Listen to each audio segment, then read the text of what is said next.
Welcome to Kenton's videos. Enjoy the video. In this video, I will explain how to make delicious oat cookies in an OTG. First, let's gather our ingredients.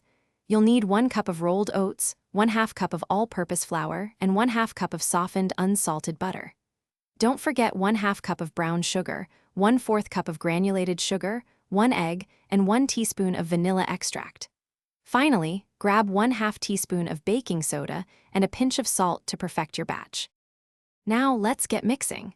In a large bowl, cream together your softened butter with both the brown and granulated sugars until the mixture is light and fluffy. Next, beat in the egg and vanilla extract until everything is thoroughly combined. In a separate bowl, whisk together your dry ingredients, the flour, baking soda, and salt. Gradually add this dry mixture to your wet ingredients, then gently fold in the rolled oats until just combined. Before baking, we need to prepare.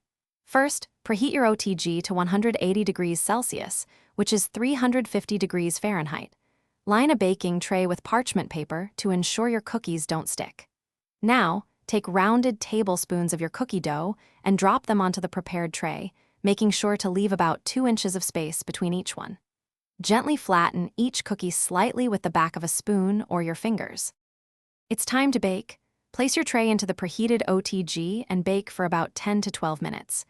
You'll know they're ready when the edges are golden brown and the centers are still slightly soft. Once baked, let the cookies cool on the baking tray for 5 minutes. This helps them set. Finally, transfer them to a wire rack to cool completely before enjoying your delicious homemade oat cookies. Thanks for watching. Consider subscribing if we helped you.